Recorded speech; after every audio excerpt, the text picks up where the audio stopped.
What I do is inconsequential. Why I do what I do is I get to shorten people's journeys every day. What I love about our hospitality industry is that it's our mission to make people feel cared for while on their journeys. Together, we'll explore what hospitality means in the built environment, in business, and in our daily lives.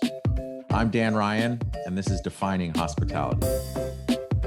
Today's guest started his career working in high-rise architecture, but quickly transformed into a hospitality wizard. He has an eye for decadent design.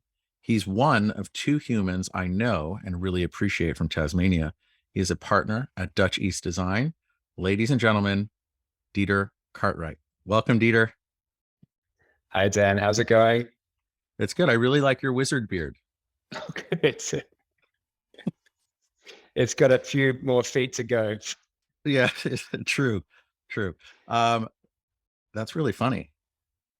A few more feet. I get that. Yes. So I want to go back in time a little bit, Dieter, to I think when I first met you, it was with a previous guest on the show named David Kaplan from Death & Company. I believe the first time I met you, you designed a bar that was underground somewhere down in the Battery of Manhattan. It was awesome. And then shortly thereafter, Hurricane Sandy happened and just washed the entire thing out. And that was like a real heartbreaker because I know how much hard work and love and blood, sweat, and tears you put into that project. But is my memory correct? Thereabouts, yeah, I think so. It was a funny time because I just went to the sort of closing ceremony of another bar that we opened around the same time. So it was interesting. I was reflecting on the destruction of Demimond less than 1 year after it being completed, and yet just the other day going to the closing party of Pouring Ribbons, which closed after 10 years, which was an interesting cap on that chapter. You don't normally celebrate the closing of one of your projects, but it seems like the right thing. Well, tell me about that, because oftentimes when it's time to close, people stick their head in the sand or they just let it kind of silently disappear. And there's not a moment of celebration. There are times when there is celebration, and that's very finite. So how did you guys decide to celebrate the closure? And like, what was that like? That sounds incredible. Well, our old clients and friends at Pouring Ribbons just had a good run. And lease was up, classic New York story. Lease is up. Do I want to go with that? And I think their point of view was the market had changed. New York had just gone, 2 years of pandemic. It could be a good time to close the chapter on that. It's interesting. I've always looked at leases as a liability, correct? It's like, okay, we have this lease on the books, we have a commitment, we have to honor it. But my thinking changed on that, specifically as it pertains to restaurants, when I read a book by Danny Meyer. I think it's called Setting the Table. And he talked about when he would set up these really long-term leases for his restaurants, he would look at it as an asset because it allowed him to do all these other things and he didn't have to worry about it. And he could redefine a neighborhood. And it's just an interesting way to look at something that most people see as a liability to others see as an asset. Did your client look at it that way, or was it just time to move on and try something else new? Definitely the latter. Yeah. I don't want to speak for them. Okay. Got it. And then yes, it is. For those of you also who don't know, as you all know, I love connecting people. So Dieter has a special place in my heart in the sense that of all the connections that I've ever made in my life, I think I'm most proud of connecting you with Laura, because now you are not only business partners, but also life partners. And that, I don't know, I'm just very proud of that. And you guys are freaking amazing. And what you've gone on to build together is just incredible. And to have some part in that introduction just makes me feel really like at peace with the world. That makes you have a special place in our heart too, Dan, of course. That's couldn't be better. From would you like to come and have some drinks to, you know, 8 years on, things going good. Unbelievable. Yeah. Unbelievable. Well, I'm so happy for you guys. It just doesn't happen that many times. Like, I think maybe I've introduced two people that have wound up getting married. So you really hold a very special, you both hold a very special place in my world. So thank you. Thank you. I mean, two. I mean, you kind of hit two home runs there because we got married and we went into business together. So, with it's not That's too bad. Well, it's not too bad, but it's also it could be rather difficult. Like, marriage is hard enough, and then business is also a whole different thing. So Yeah. I commend you and I applaud you for all of the amazing things that you guys have done on your journey. Thank you. Having a third business partner helps balance things out because we get to each choose to just side with someone else for a change. Oh yeah, you have the tiebreaker. Yes. It's the built-in tiebreaker. I Uh, so I want to go back. Like, obviously, born and raised in Tasmania. I don't know many people from there. You start working in architecture. Then you decided that you wanted to get into hospitality. Like, how did that change go? Because most people who are on an architectural path, it's very hard to change gears because they want to build these structures and monuments. How did you, what prompted you to change gears to go into designing restaurants, bars, hotels? it's it's almost like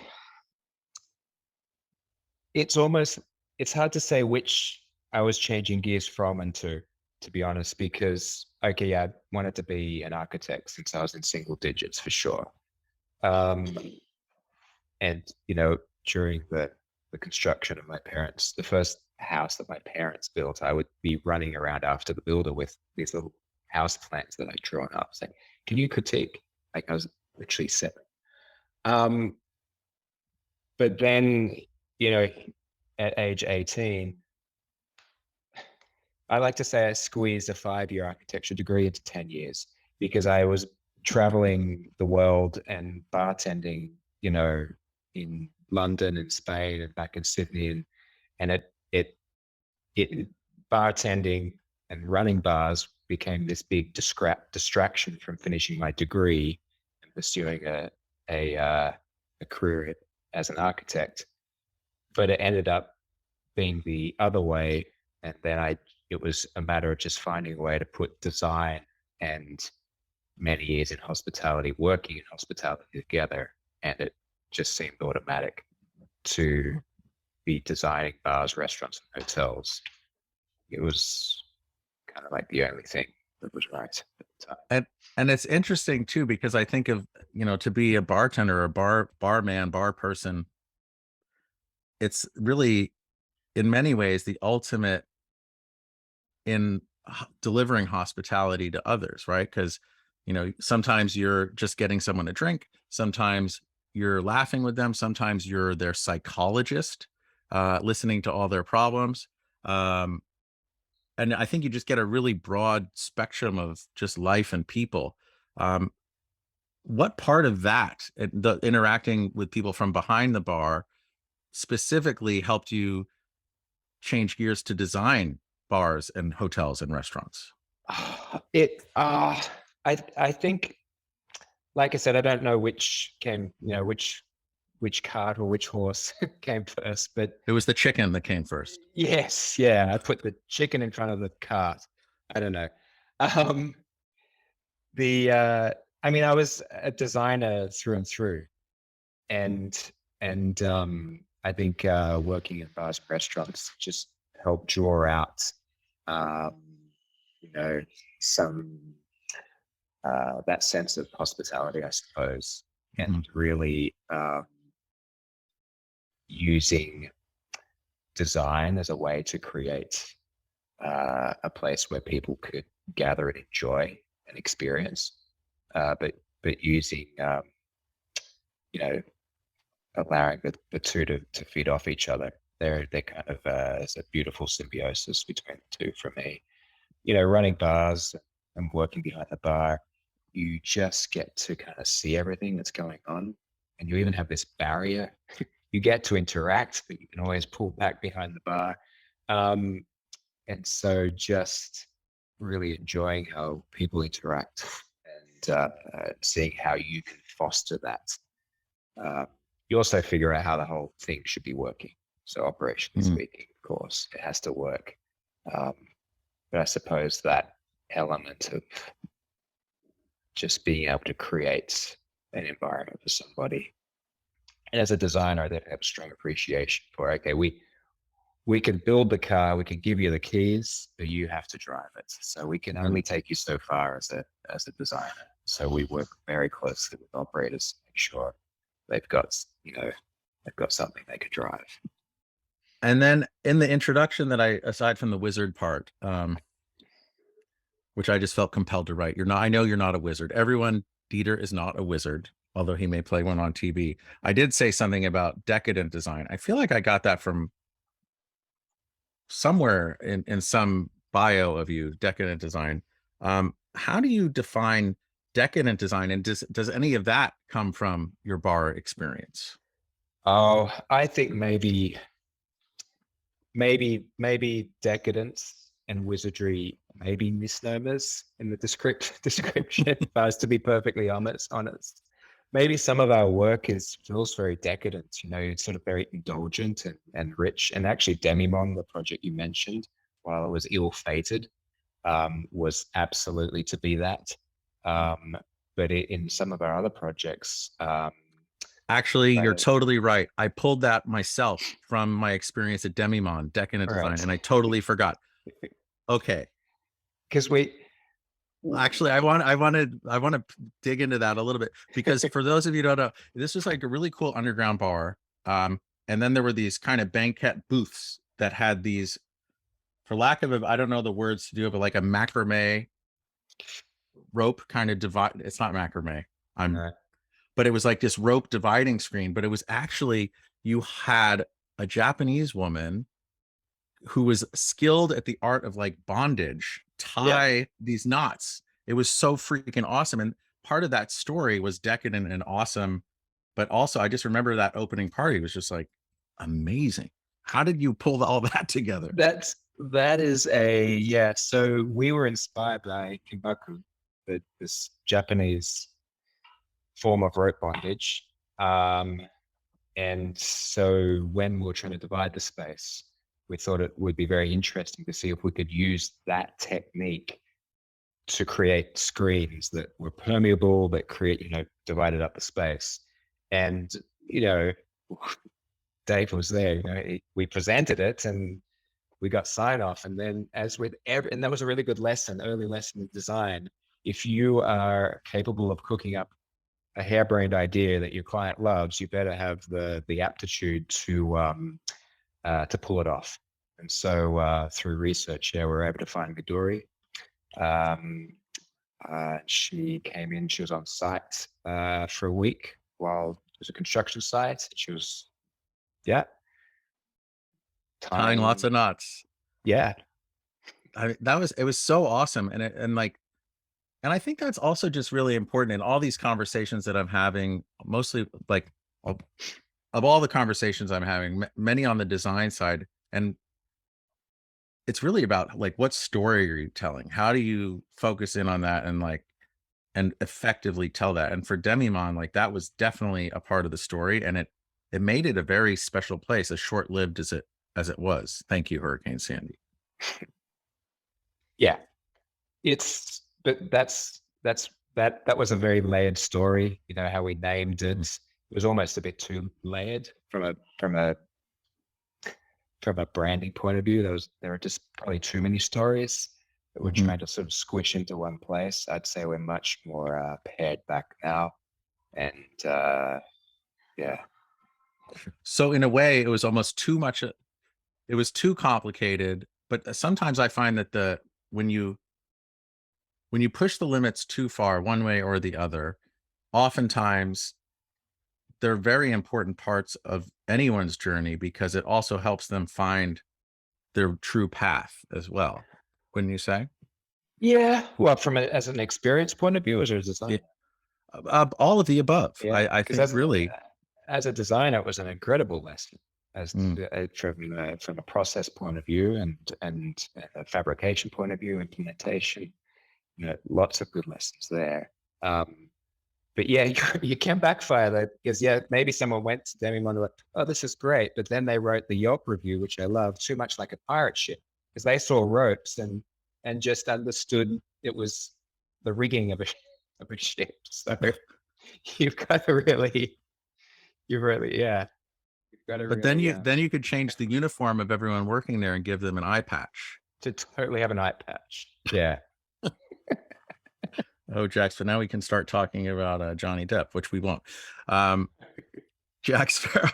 Um, okay, so through all of these the processes and journeys and your creative process and your evolution to where you are with Dutch East design, um, as you as all three of you look in your past, as far as all of your where you all came from and how you all came together at Dutch East and like where you're going right now, how do you think you've taken your three as far as the partners, not included, like you could also include snippets about everyone on your team as well, but like with the three of you coming together and bringing all of your past sensibilities, how do you think you marshaled all those together and created a new focus and a new path forward? Well, three strong personalities with uh design sensibilities that at times align and at times do not align. Um, you need to um, see whose voice, in a way, I'm going to say loudest, but who's resonating, whose point of view is resonating most. What's bubbling to the surface, I guess you could say, and you just make space for that. And I think it might sound a little too organic, but uh, I think that's one way we take an approach. Okay. We each have design leadership over different projects, which is a really good way to do it.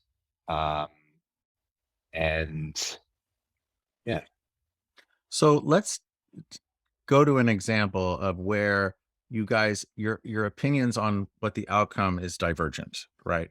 And then you said that you want to find a way to like allow or allocate space for that. Okay, so you feel like you guys are going a different way. How do you bring it back and create that space in so that it's collaborative and that at the end you guys are all good with the path that you're going? How do you create that space and what do you do with it, I guess, is my question. yeah, you you have to hand it over. You've got to let go and acknowledge someone's direction and ownership. That's the way we look at it. I mean, we just opened Hotel Marcel, like maybe not even 4 weeks ago. That is an example where one of us led the overall cohesive design vision. That was Lara, and then the two other partners come in and support in our various expertise. Understand the overall direction, Mhm. own it, buy into it, and then be able to collaborate, provide input, and take ownership of smaller parts based on that kind of core direction, that core set of principles that have been established. So So you're there. specifically enough. No, Sorry, but, actually, that's one project that's a good example. no, but you beat me to the punch on Hotel Marcel because actually I wanted to get there at some point, but let's just do it right now because for those of you who don't know, Hotel Marcel, it's a Hilton Curio in New Haven. It's not a Hilton Curio. What is it? Tapestry. A Tapestry. I'm sorry. It's a Tapestry by Hilton. Apologies. Um, it's in New Haven. But the name, the hotel, and where it is, I think, as important as all that is, the most important thing, I think, is that it's the first net zero hotel in North America or the world? No, no, in the US. In Yeah. the US. Okay. Yes. So for those of you who don't know, I would like Dieter to explain what net zero means. And as you're explaining that, to me, I think from a sustainability perspective, as like humanity, I think it's a great first step. But where do you see this going into the future? So to it's got a couple of other accolades it's shooting for as well. It technically it's not net zero yet. It has to have 1 full year of operation. So you see it through all its seasons, see it perform, all months of the year. Essentially, net zero means that it's using less than it gives back. In very simplistic terms, it's zeroing out. It's also aiming to be a LEED Platinum hotel, and shooting to be the first passive house certified hotel in the US. And that's a European certification that our client is implementing in the building as well. So there's sort of there's a Venn diagram of three overlapping set of parameters. What's interesting about net zero though is you're not actually required to be disconnected from fossil fuels. You can be net zero but using fossil fuels. But in this case, we're completely disconnected from all fossil fuels. So even the commercial kitchen on premises for the restaurant functions on electricity alone, no gas. Really? So they're kind of the three targets. That's one big aspect of the of the project, but also doing an adaptive reuse of a mid-century brutalist icon is also pretty awesome. I Working with mean, the Marcel builder. yeah, I mean, the building as an example of brutalism, like right off, it's kind of like close to the water, near the freeway, by the train station. It is this huge monolith, and to see how that's been reimagined as a hotel is like completely mind blowing. And from all, I haven't been there yet. I will go soon, but it's like it's from all the photos I've seen, all the press I've read about it. It's just it's amazing, and it's when you're walking in, from what I'm seeing, is totally not brutal in any way, shape, or form. No, no. The building, it can be a little alienating. Yes, it's in the IKEA parking lot, right next to the 95, I-95. Our goal was to reintroduce the public to brutalism, to show them that this large concrete exoskeleton could actually house something very warm, inviting, and human inside. It's a matter of opinion how you regard the exterior. Um, Voted Connecticut's ugliest building. Uh, you know, um, I'm sure there I are. think it's beautiful. I also have a close and long relationship with brutalism. Living in London for a while, but we really show a soft underbelly to that by stepping inside, uh, engaging with some of the same principles, truth of materials, like the cast concrete on the exterior, um, but creating something really inviting and human and not alienating, not highbrow and forcing some historic nostalgic agenda. It's just this is a beautiful place for people to socialize, to meet, to stay a few nights, have a meal, hold an event. And then for all the people that say, and let's just use in hospitality, oh, net zero, it's not realistic, or it's too hard, or whatever objection they may have, how do you handle, like from your experience, how do you handle those objections? Number one, and number two, how does this excite you about the future? I mean, I acknowledge those objections because it is hard. Um, it's especially difficult in an adaptive reuse because you've got to fit in some cases, complex building systems into an existing building. But ultimately, if you just, and our client will say this too, if you just make the decision to disconnect from fossil fuels and find a way to generate your energy on site, it's, if you make that decision or set it as a target, perhaps you can achieve it. But don't treat. I think each classification or qualification in sustainability is really important in its own right. I think they really work when you layer them up. Take the lead, the passive house, net zero, once you layer these qualifications up, that's when you start to get a building that's performing really well on a sustainability level. So to hear, okay, so to set we the didn't talk goal about of, why I was excited about the future, but oh no, we're gonna get there in a second, because okay. also obviously vision is important, right? So you get to the point where you're like, okay, the objective is no fossil fuels. Like, let's just do this, and everything else will organize around that vision, right? And then implementing that and all the difficulties. Like, what do you think from the key results that you implemented? What do you feel? What moved the needle the most towards having that be off of fossil fuels and generating its own power? What as a practical implementer, as something to execute on? Yeah. So obviously, I'm thinking like it has to do with the operations, the MEP of the building. Oh, yeah, like okay. what category Sure. really moved the needle the Well, most?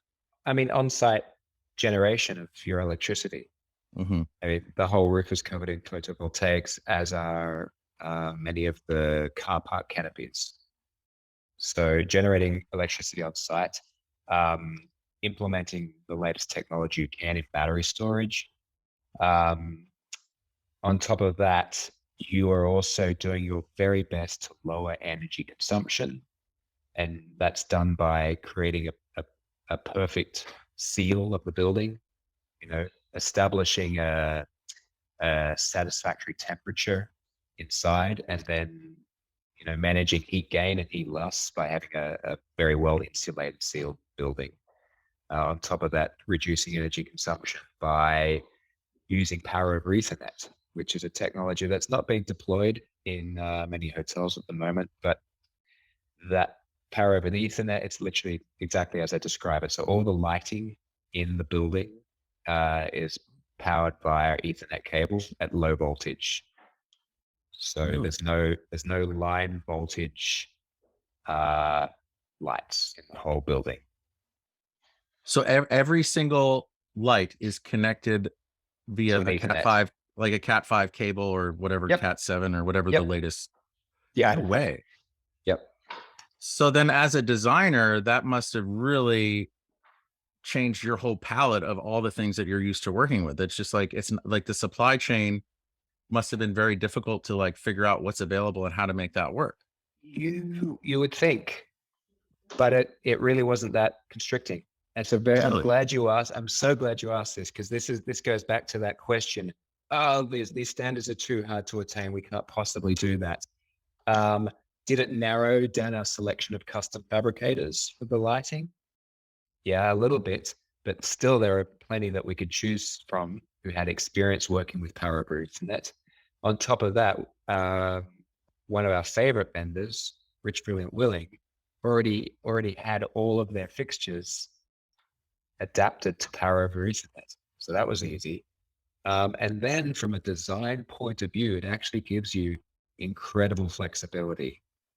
So if you imagine having to coordinate all your wired lighting with junction boxes, conduit, all that you have to worry about that anymore.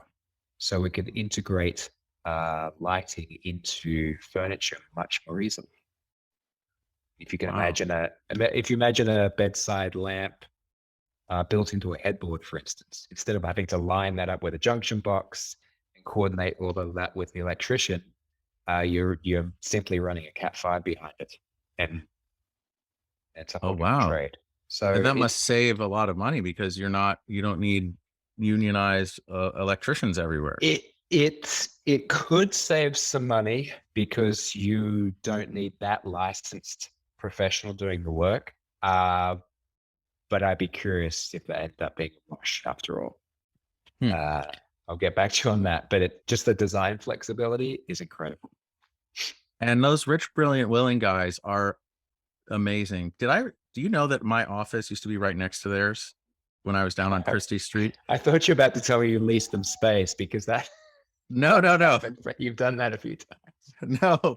They actually it was on Christie Street at 195 Christie Street. I forget what floor I was on, but my door was here and their door was there right when they were starting. I think they were Mhm. just out of Rhode Island School of Design, the three of Yep. them. And it's been so cool to see them and their meteoric rise as far as like all the things that they've done. And now they've just moved, I want to say upstate somewhere, and that they're Mhm. doing their fabrication there. And they have a showroom on 20th Street. Did they? I don't know if they moved everything from Gowanus upstate. Do you know? I'll have to get them on and talk to them. I miss those guys. Yeah. They're so fun. No, They're you should. awesome. Yeah. Um, so thinking about all these transformations and being surprised that it actually wasn't as hard as you thought it would be from a material selection perspective, and technology perspective. Um, One of the things that I've found as we are all talking about sustainability again is I find that most people and most companies are loath to open themselves up to the rigors of whatever measurement system that they're going by to like see what the carbon footprint is or what the cradle to cradle impact is over the life of a product. And I just speaking from my experience, I think one of the things that I truly believe in is we might not like what we see at first because we're measuring, but you can't change anything without measuring first. So, and I've said this a bunch of times, but like back in 2008, I became a lead accredited professional, and it was really important. Supply chains changed, but then it kind of just people stopped talking about it for a while. And now with the rise of ESG investing on the debt and equity side, it's becoming important that we have a number and that we have some sort of a measurement. And while imperfect, it's a great start so that we can all see what the impact is and see where the low hanging fruit is that we can make the most impact, which then will get me back to the question that I cut you off on a few minutes ago. Is like, so in going through this experience of building the first net zero hotel in the United States, what's exciting you the most about the future as far as what you've learned there and how you're sharing your knowledge with other people who may be asking?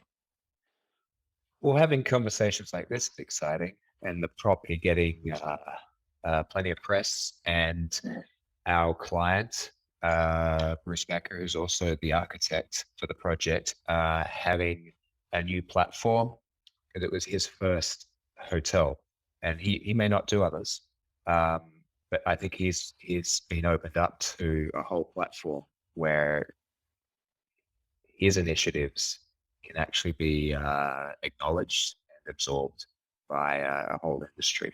Um, Hotels which consume a massive amount of energy, of course, and not the most efficient, just by definition of the turnover. Your client basically had the outcome that they wanted. I want this to be the first net zero hotel. Basically became a laboratory for them, Mhm. right? And now, okay, so it's proven that it can be done.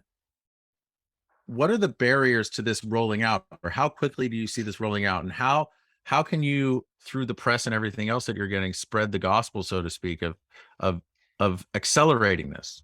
So let's talk to the barriers of any the barriers to any change are institutional practices. Whether the institution is a field of design, a discipline of design, or an aspect of construction or manufacture. So you're asking maybe a whole industry to change how it does something, which, as we know, can take a long time. Um, Asking a mechanical engineer to do something completely different asking a contractor to do something new.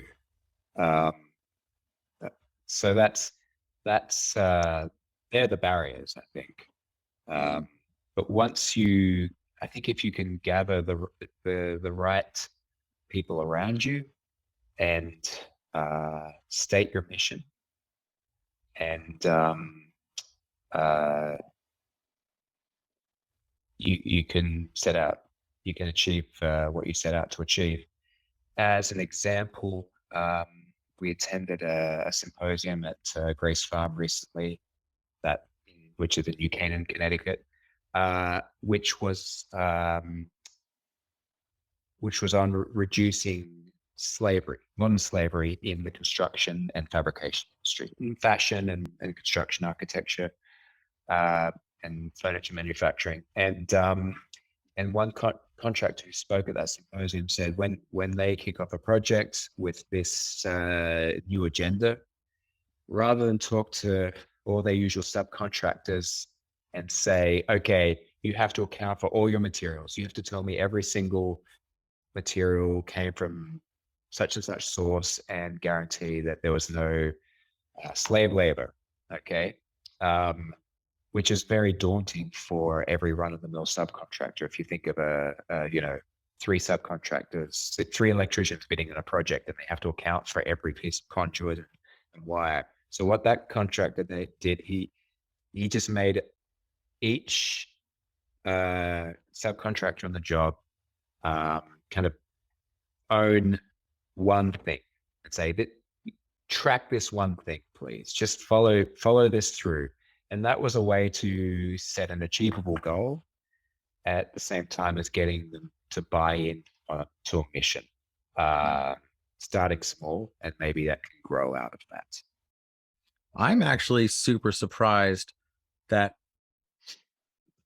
the word slavery would be used when discussing like material supply. I mean, I would think I'm super surprised with that, because I feel like with most of all the factories I've ever worked at, I don't know, everyone's paid a wage, and I guess as you go further up the supply chain, who knows what you would find. But like, I'm just actually shocked that would even be a thing to be discussed. Yeah, it's a real thing. This Oh thing, shit. all the stuff that goes into your cell phone, you trace it back to a mine somewhere. Yeah, it's worth investigating. Oh, those rare earth metals and materials from Yeah, Congo. Okay, okay. yeah. I'm I thinking can't more even. stuff made of wood, like, which is mostly what I deal with. I just Yeah. can't imagine. And I've gone through major compliance like initiatives through doing work with Disney and all this, where they go so far up your supply chain to like Yeah. they go to the Sounds forest, like a they go to the metaphor for forest. something. Yeah, they go to your forests, they go to Yep.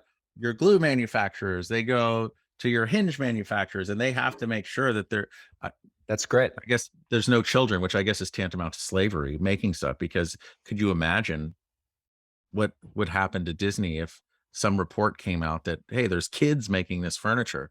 Like, that would Ba- be the Bad worst thing ever. optics. Aside from the bad optics, it's just fucking horrible to Yes. be to think about in the first place. Yeah. Anyway, the good thing is that whether it's about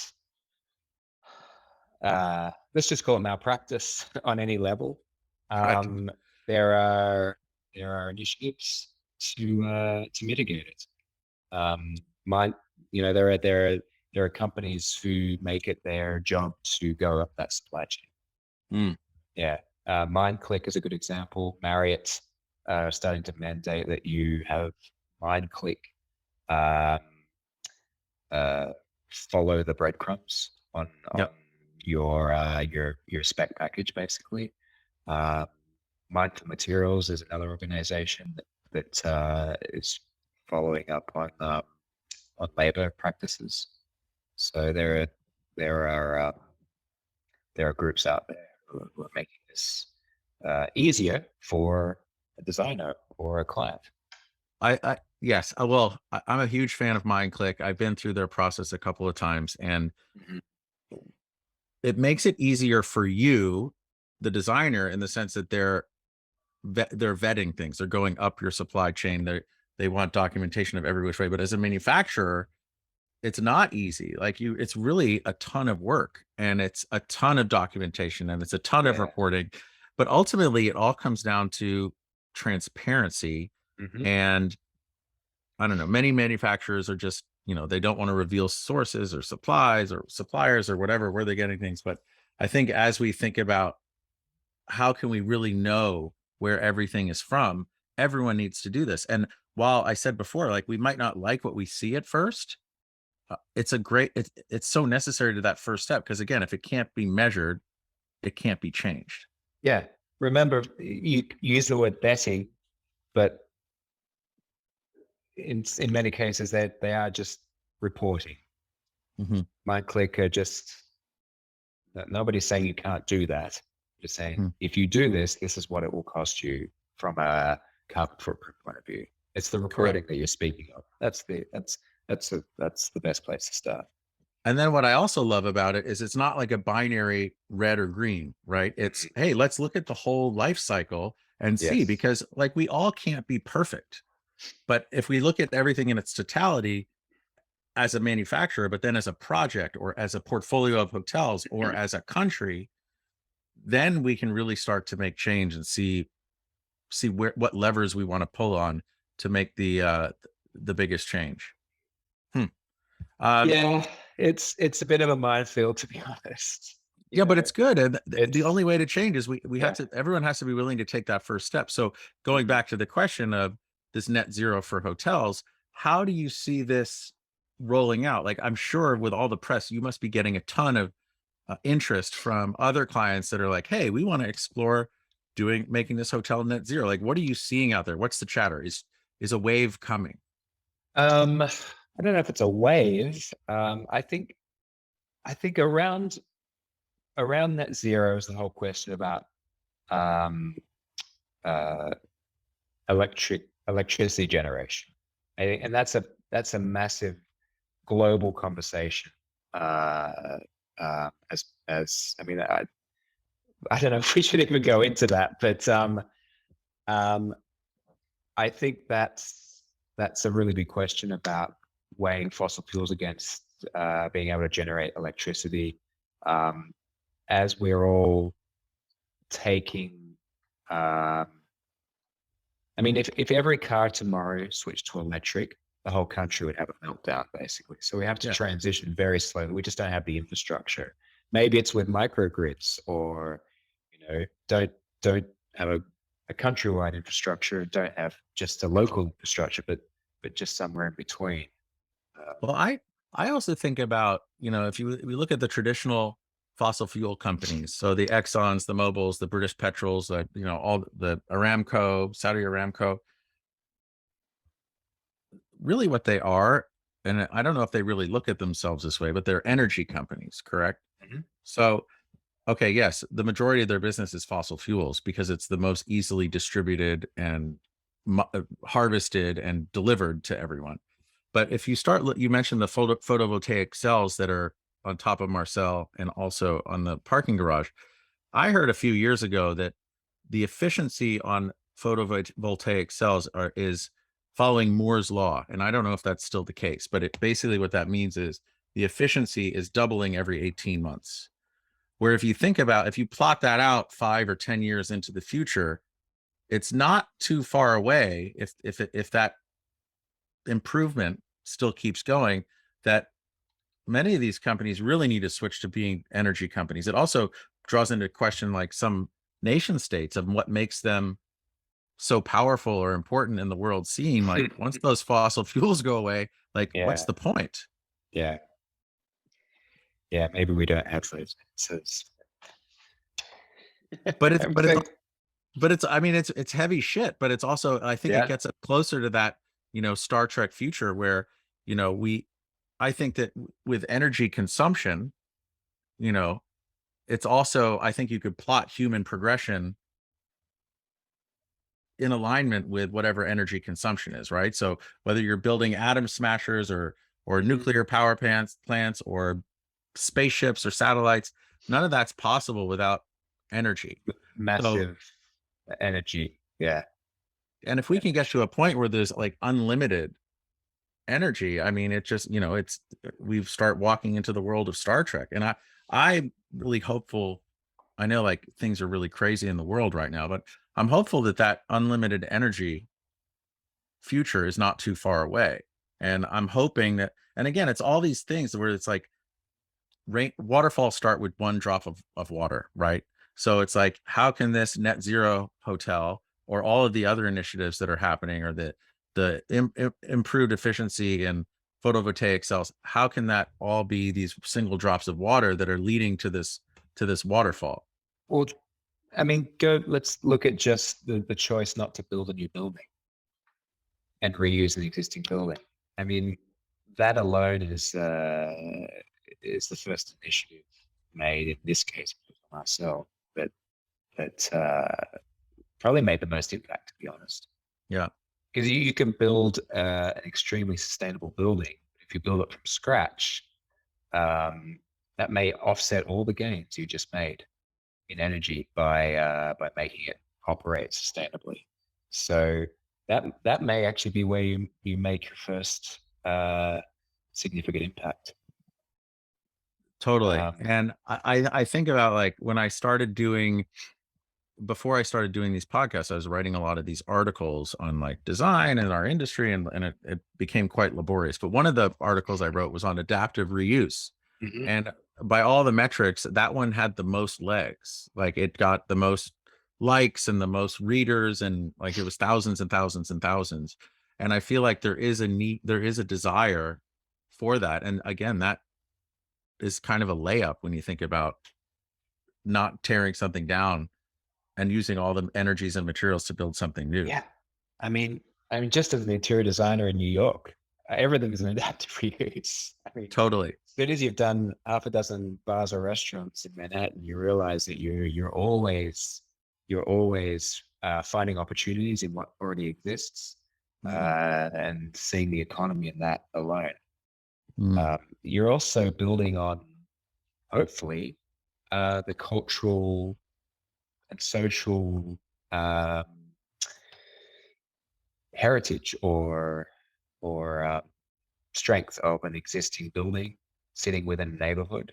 Maybe there's something, not maybe, there's often um, huge benefits to breathing new life back into a building, um, and capitalizing on its strengths.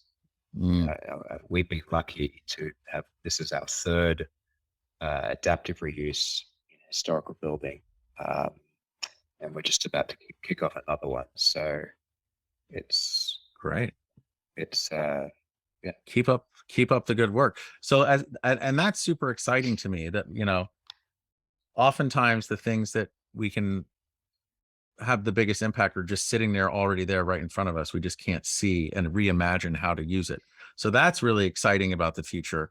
When I think about that exciting Star Trek future, if you will, like what's keeping you up at night right now as Dieter and Dutchies? Like what's keeping you up right now? I mean, the usual anxiety, Yeah. or Well, anxiety or what like am I really excited? What am I so excited about that I just can't go to sleep? no, I did Yeah, that would be on the good side. yeah. Like as you're looking and doing these really great adaptive reuses in Hotel Marcel and Net Zero, like as you start as you see this promise of a Star Trek future, like what's giving you pause or concern about getting to that point? Uh, our ability as a as a culture or society to adapt Mm. at the rate that's required. Yeah. Because with all the information and technology and everything, it's all changing so fast that maybe we're like the dinosaurs and we can't keep up. Yeah. Well, we're not adapting fast enough Mm, to the current needs, whether they're social or cultural needs, or they're very practical needs about just our survivability. mm. I think that's the biggest concern. Yeah. I mean, I always And sardonically joke about, okay, so we're all talking about sustainability and moving the needle and making a difference, but are we as people sustainable? That's the we big are, I just pick out curtains for a living, Dan. question. Well, but I do think that I don't know, and I'm the eternal optimist, but I do feel like there is a desire for change and adapting and improving. But it's also, you pick up the newspaper on any given day, it's also Mhm. kind of a downer here and there. Yeah. So getting away from the downer parts, aside from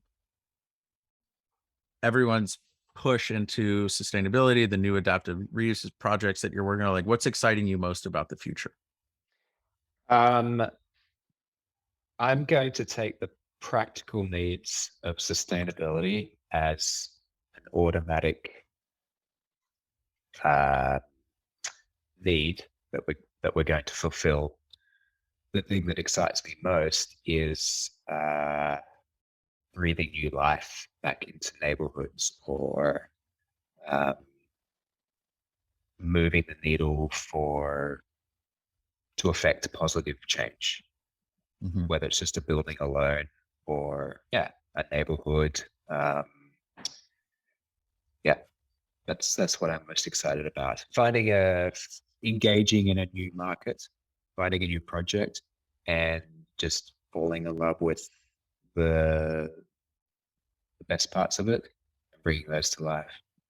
Great. And then Yeah. that's awesome. So if I think about everything that you've learned at Marcel, and then obviously you're not in an island, there's other people that can be inspired and learn and grow from that. Um, have you had any industry competitors, colleagues? Like, are you having a lot of sidebar conversations or panels or education where you're like helping shorten their journeys towards what your experience was? Yeah, we're talking much more seriously with brands now, um, because they are probably best equipped to affect change, um, because they can, to some degree, mandate uh, some practical changes that we need to make just by adopting a certain brand. They may come with standards, uh, so that could influence the sustainability of the building or our Yeah. design. So that they're the more interesting conversations we're having at the moment, and speaking to more vendors who we discovered have a whole department focused on advancing their product from a sustainability point of view, like whole roles that I didn't even know existed. So that they're brands and vendors are where all those sidebars go. Sure, not Well, the great. developers yet. Okay. Well, we'll have to Yeah. have some of those sidebars because I got some exciting stuff to talk to you about Mhm. offline. Um, but I think the brands and educating the brands as far as and using the case study, like have you building out the case studies on Marcel and educating the brands, I think could bring about some very fast impact because you think about when they're communicating upward within their organization or even Mhm. downward to the architects, designers, and other consultants, general contractors that are helping build their properties. Um, it's like a one to many. It's like a real megaphone, if you will. Yeah, absolutely. It's like, don't try to make a series of small changes. You may be able to make a larger change as a result. The consultants, there are a lot of barriers, and um, if you can make aspects of a project more accessible to a larger audience, yeah, like the POE thing is a good example. It's definitely new territory for a lot of people. But if you just start to introduce people to the fundamentals of it, the advantages, and then you have to start bringing in consultants and contractors who know what they're doing. because you have to identify the opportunities to fail and then remove them. And that's how you can make that accessible. Yeah. We also need Yeah. rich, brilliant, and willing to get on their soapboxes and tell everyone that you can actually power lights through Cat5 cable. Like I had no Yeah. freaking idea. Yeah. Come on, guys. Well, there are other layers to it, Dan. That's why. I'm busting your chops and their chops. I'm gonna be texting them as soon as we hang up. Be like, I had no idea. This is amazing. Educate me. And they'll probably be like, we have 47 YouTube videos about this. Like, why aren't you watching this? I was like, oh, I guess I'm not looking in the right place. That might be the case. Yeah. So Dieter, going back to the 18-year-old Dieter, you're going around, you're traveling, you're bartending, and then the Dieter of today that I'm speaking with, let's say you guys meet up somewhere. Let's put you in London. You bump into the 18 or 19-year-old Dieter. What advice do you have for yourself? To give the 18-year-old version. Yes. Maybe the wizard. This is the wizard beard is talking right now to the 18-year-old Dieter. What guidance do you have for yourself? Oh, geez. It's almost asking me if I have regrets. But